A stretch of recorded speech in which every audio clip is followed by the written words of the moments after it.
세례 요한의 사명. 여러분, 세례 요한 너무나도 잘 아시죠? 네. 이 사순절 기간에 주님은 저에게 세례 요한의 사명, 이것이 우리가 기억해야 할 사명이다라는 말씀을 주셨습니다. 세례 요한은 자신의 사명이 무엇인지를 정확히 알고 있는 사명자예요. 자기가 무엇을 해야 하는지를 정확히 아는 사명자였어요. 요한복음 1장 23절에 보면요, 그는 주의 길을 곧게 하는 광야에 외치는 자의 소리라라고 합니다. 여러분, 이제 봄이 되어 가고 있습니다. 지금 벌써 꽃이 피고 있어요. 이제 땅이 지금 녹고 있죠. 이제 조금 있으면 밭을 만들고 씨를 뿌리는 이제 작업할 겁니다. 농부들이 가장 바쁜 시기예요. 지금 어떻게 밭을 만드느냐에 따라가 1년 농사가 결정이 돼요. 저는 성경의 말씀을 보면서, 제가 이 개척교회를 하면서 주님이 저에게 가장 간이 말씀하시는 것이 사명이에요. 나에게 주어진 각자의 사명이 무엇인가? 어느 사람에게는 밭을 만드는 사명을 주실 거고, 어떤 사람에게는 씨를 뿌리는 사명을 줄 거예요. 어떤 자에게는 물을 주는 사명을 줄 것이고, 어떤 사람에게는 풀을 뽑는 사명을 주실 거예요. 어떤 사람에게 어떤 사명이 주어지는가? 우리는 그것을 주어진 사명에 어떻게 우리가 순종하고 가느냐에 따라서 우리의 열매가 결정이 되는 거예요. 우리 종경사모 앞에 있잖아요. 우리가 한국에 옛날에 농사를 많이 지었다고 했죠. 참 희한한 게 있었어요. 저희 아버지가 밭을 만드는 건 잘 만드세요. 근데 희한하게 우리 아버지가 밭을 딱 만들어갖고 아버지가 씨를 뿌리잖아요. 그러면 그날의 농사는 망해요. 모종이 안 올라와.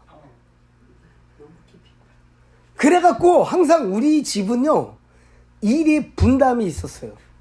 나하고 우리 아버지는 밭을 만들어.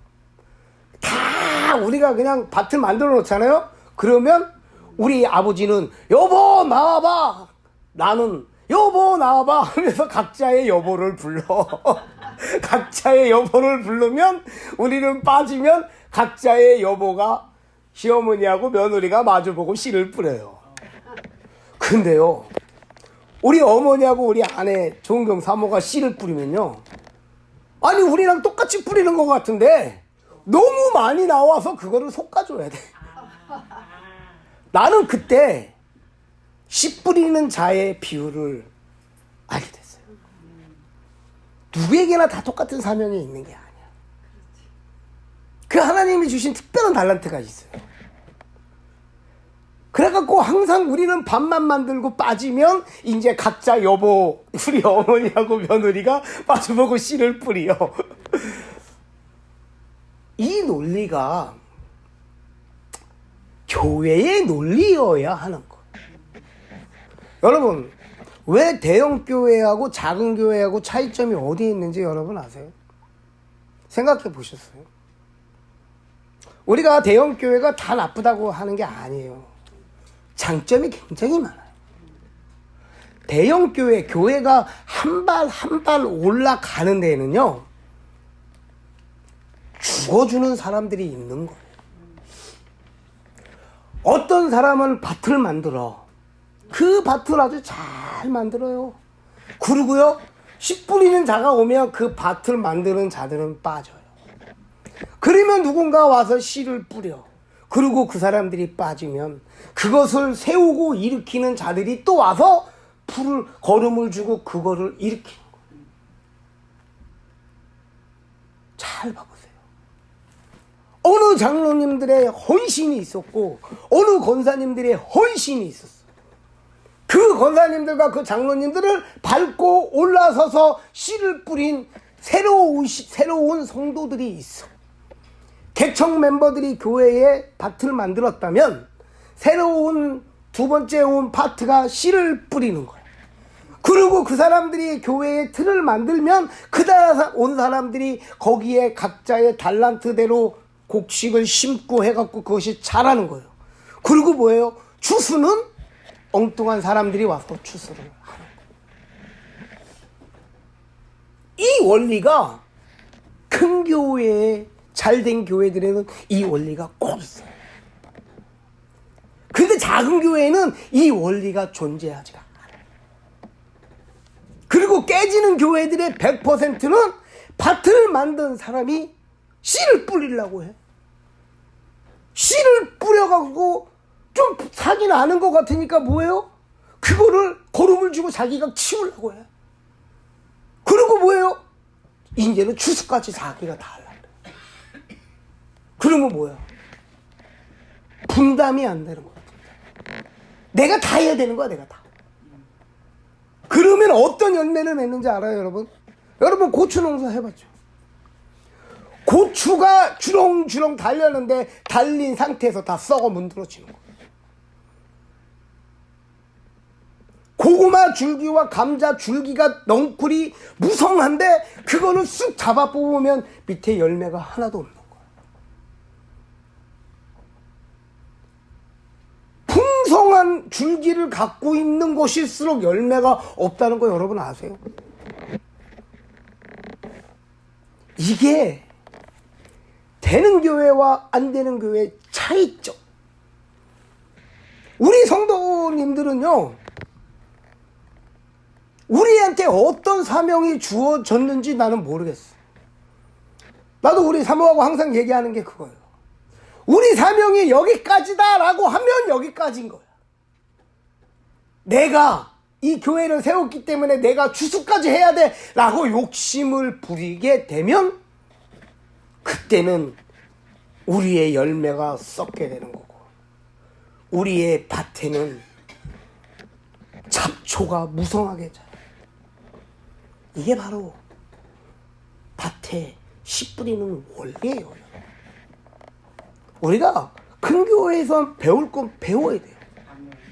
잘 되는 교회에서 배울 건 배워야 돼요. 힘들고 어려운 곳에서는 왜 힘들고 어려운가를 여러분 보고 배워야 돼요. 그리고 뭐야? 곤쳐야. 그것이 진짜 농사꾼인 거예요. 꾼. 농사꾼. 프로. 우리는 예수꾼이 돼야 되는 거예요. 예수쟁이가 돼야 되는 거예요. 예수꾼과 쟁이가 나쁜 말이 아니야. 난 그 말을 너무 좋아해. 여러분 누가 들어도 야 쟤는 예수꾼이야, 쟤는 예수쟁이야, 우리 그 소리 들어야 돼요, 여러분.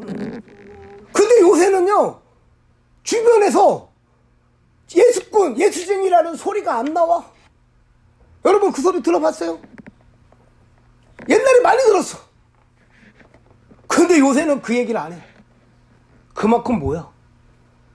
사람들이 보기에도 예수꾼 같은 사람들이 없는 거야. 예수쟁이 같은 사람들이 없는 거야. 딱 보면 알아. 진짜인지 가짜인지. 진짜 농사꾼인지 가짜 농사꾼인지. 우리 하나님을 기뻐하시는 성도들은 진짜 꾼이 되시길 바랍니다. 그리고 주신 사명에 충성하는 자들이 되길 바랍니다. 이 사도 요한이, 세례 요한이 가장 하나님의 주신 달란트에 가장 충성한 사람. 세례 요한은요 자기가 갖고 싶었으면 다 가질 수 있었던 사람이에요. 예수님보다 먼저 세례하고 예수님에게 세례를 줬던 사람이고, 이 사람이 세례를 베풀 때는 바리새인과 사두개인이 찾아오기까지도 하고 수많은 자들이 세례를 받으려고 줄을 서 있던 자였어요. 제자들이 그의 제자가 되기 위해서 줄을 섰던 거고, 예수님의 제자 중에서도 베드로의 형제 안드레가 바로 그 두 제자 중에 한 명이었던 거예요. 세례 요한은요, 자기가 취하고 싶었으면 취할 수 있는 자였어. 하지만 뭐예요? 그는 예수님 앞에 주의 길을 예배하는 그 사명, 거기까지 충성을 다했던 자. 거기에 넘어서지 않은 거야. 거기에 욕심을 부리지 않았던 거야. 그 사명에 충성했던 거야. 충성했던 거야. 그 요한을 보고 예수님이 뭐라고 하십니까? 예수님이 본 세례 요한. 마태복음 11장 11절에 보면 예수님이 세례 요한을 이렇게 이야기하십니다. 내가 진실로 너희에게 이르노니 여자가 낳은 자 중에 세례 요한보다 큰 이가 일어남이 없도다. 세상에 인정한 게 아니에요. 예수님이 세례 요한을 이렇게 인정한 거예요. 세상 사람들은 또 세례 요한을 무엇라고 하는가?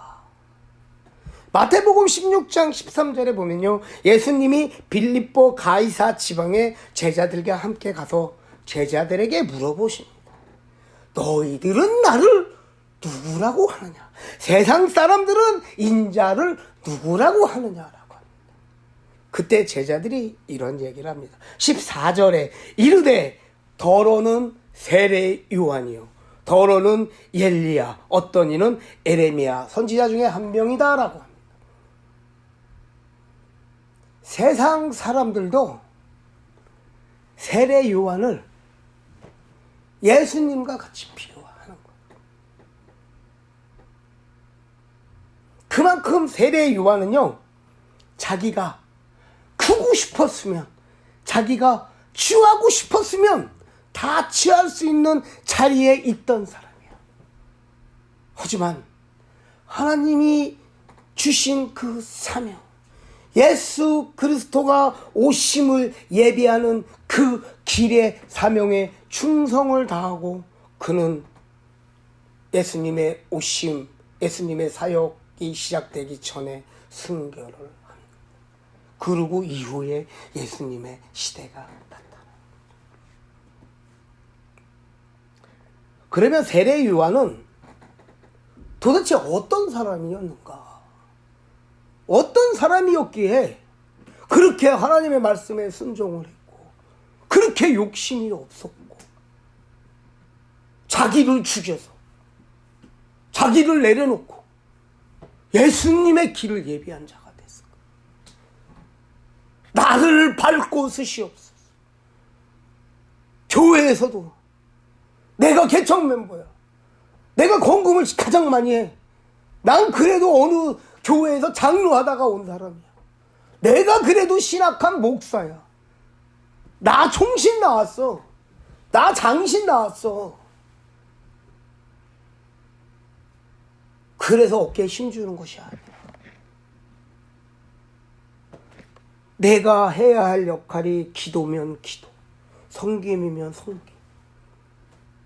그 역할을 감당하고 새로운 성도들이 왔을 때 기꺼이 우리가 닦아놓은 이 터 위에 그 사람들이 씨를 뿌리게 하는 거고, 또 그 사람들이 역할이 거기 있으면 또 닮은 어떤 젊은이가 오든 어떤 세대에 누가 오든 그 사람들이 물을 주고 그것을 자라게끔 우리가 옆에서 뭐예요? 걸음을 주고 조언을 하고 함께 기도하며 세워가는 것. 이것이 바로 세례 요한이 예수님이 사역 앞에 했던 그 역할이었다. 여러분, 막 설레이지 않으세요? 야, 이제 예수님의 재림을 준비하는 우리가 그 세례 요한의 역할을 우리가 하는 거야. 여러분, 막 설레이지 않아요? 예? 막 기쁘지 않아요? 아니 내가 기껏 교회 열심히 헌금하고 막 새벽기도하고 막 철회하면서 이 교회를 위해서 얼마나 눈물 흘리고 막 해갖고 교회 이제 조금 세워놓으니까 새로운 사람들이 와갖고 뭔가를 하라 그래?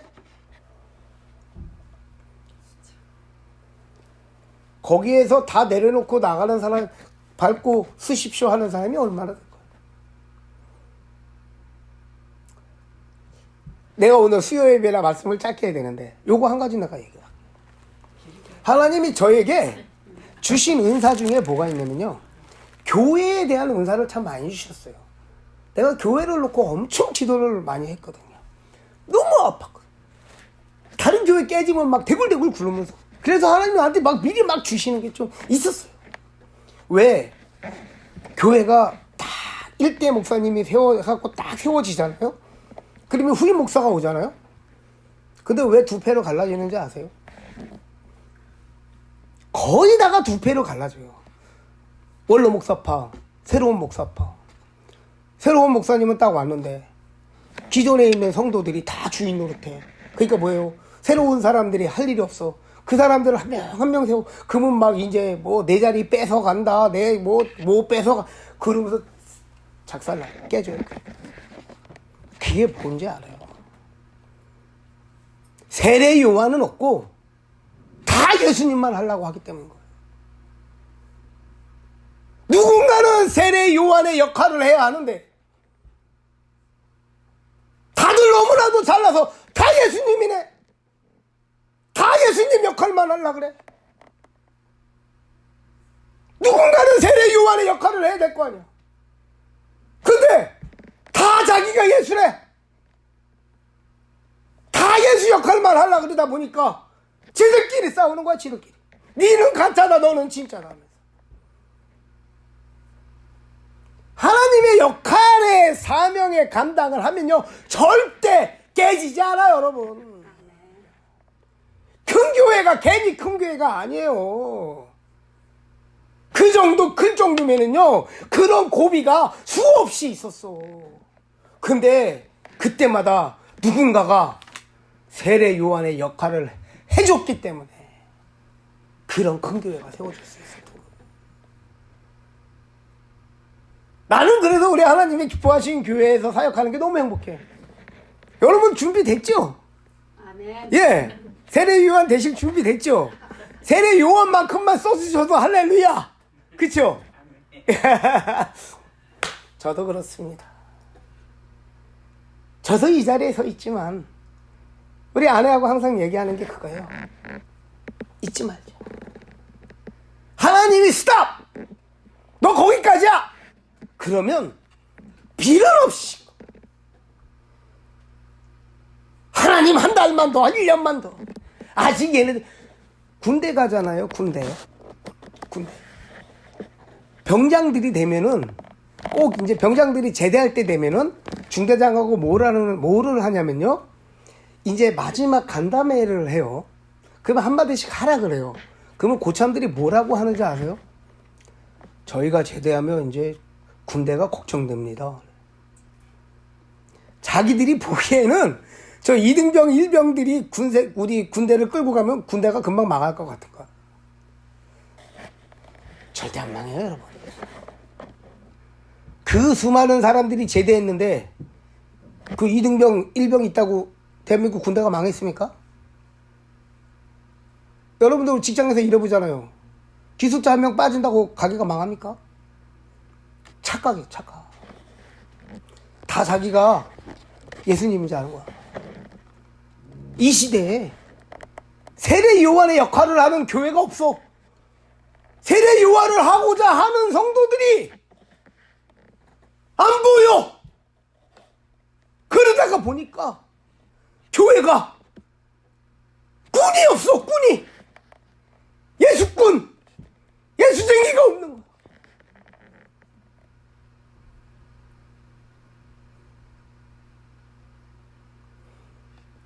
우리는 기억하자고요. 그래서 우리 교회에 어떤 사람들이 올지 모르겠지만 그 사람들이 마음껏 사역할 수 있도록 내어주는 자들, 이세를 세워야 된다. 말로만 하는 것이 아니라 그들이 왔을 때 마음껏 뛰어놀 수 있도록, 마음껏 하나님을 외치고 자랑할 수 있도록 판을 깔아주는 거야. 아멘. 판을 깔아주는 거야. 그것이 바로 우리가 해야 할 거야. 세례 요한은 어떤 사역을? 세례 요한은요, 첫 번째, 변함없이 충성한 사람이었어요. 그의 마음에는 간사함이라는 게 없었어. 두 마음이라는 게 없었어.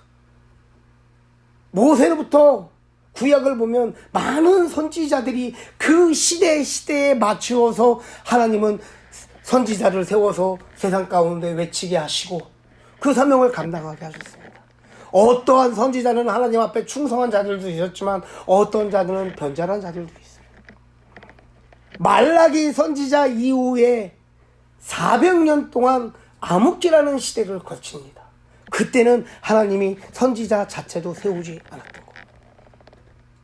예수님이 오시기 이전에 사람들은 마지막 선지자를 세례 요한이라고 합니다. 그 400년 말라기에서부터 400년을 건너뛴 시대의 세례 요한이 마지막 예수님 오시기 전의 마지막 선지자라고 이야기하시는 학자들도 많이 있어요. 그는요, 하나님이 주신 그것에 충성했던 거. 두 마음이 없이. 또 뭡니까? 세례 요한은 항상 겸손했습니다. 오늘 본문의 28절에 보면 뭐라고 합니까? 그 제자들이 그래요. 선생님이 증언하시더니가 강 건너에서 세례를 베푸니 사람들이 그에게 간다라고 이야기를 합니다. 그래서 28절에 세례 요한이 이렇게 합니다. 나는 그리스도가 아니라 그의 앞을 보내심을 받은 자라. 또 30절에 뭐라고 합니까? 그는 흥하여야 하겠고 나는 쇠하여야 하리라 라고 이야기합니다. 아멘. 그리고 29절에 보면 신랑을 비유하며 신랑의 친구로서의 그 신랑이 장가 그거 신부를 맞이하는 것을 기쁨으로 그거를 함께 즐깁니다. 세례 요한은요, 내가 앞에 나를 추종하던 사람들이 예수님에 가서 세례를 받아도 그것을 기쁨으로, 나는 그리스도가 아니다, 저 사람이 흥해야 된다, 예수님이 흥하고 나는 세워야 된다. 밤에 나가면 여러분 별이 많아요. 그쵸? 거긴 또 뭐가 있어요? 달이 있어요. 그것이 밤을 밝혀줍니다.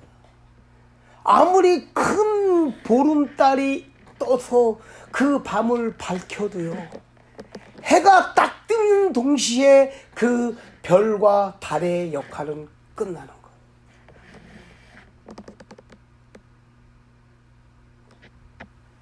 그 밤을 밝히던 그 대보름의 그 휘황찬란한 그 달이, 그 수많은 별이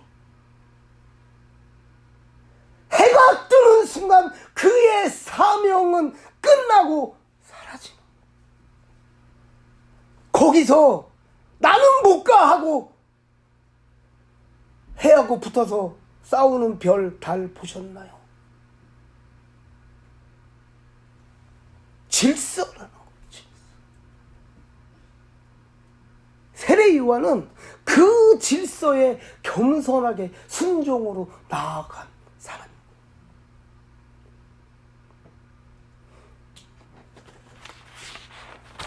우리에게도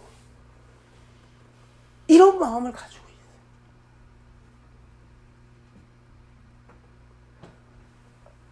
우리의 역할, 밤을 비추고 사람들의 그 어두운 길을 밝혀주는 역할이 끝나면, 그 희영찬란한 해가 뜨면 우리의 역할은 거기서 끝나.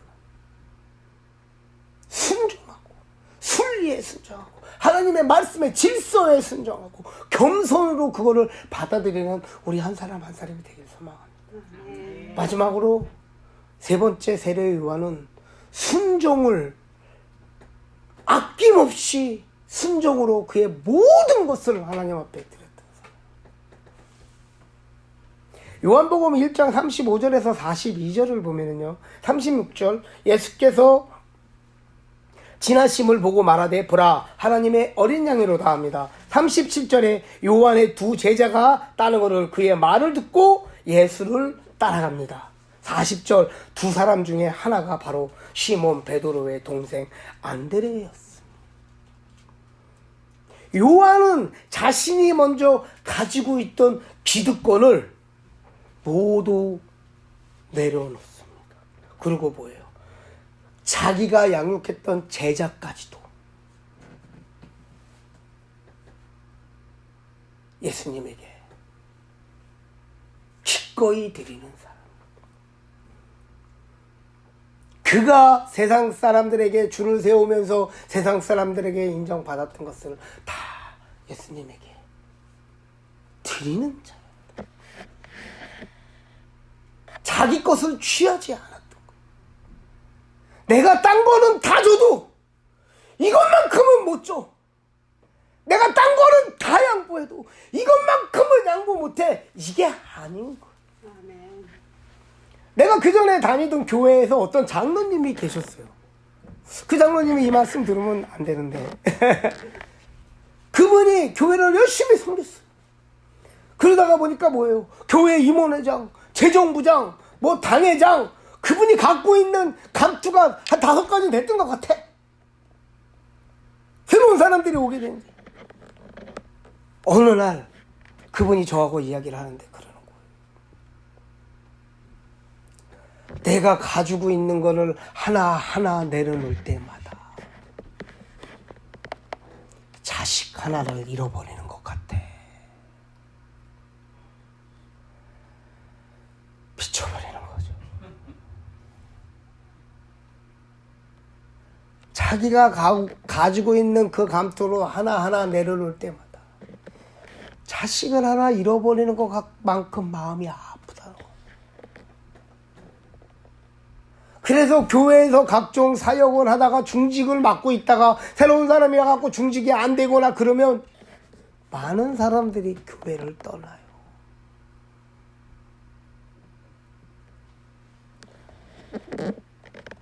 왜 떠나는지 여러분 아시죠? 세례 요한의 마음이 없기 때문에.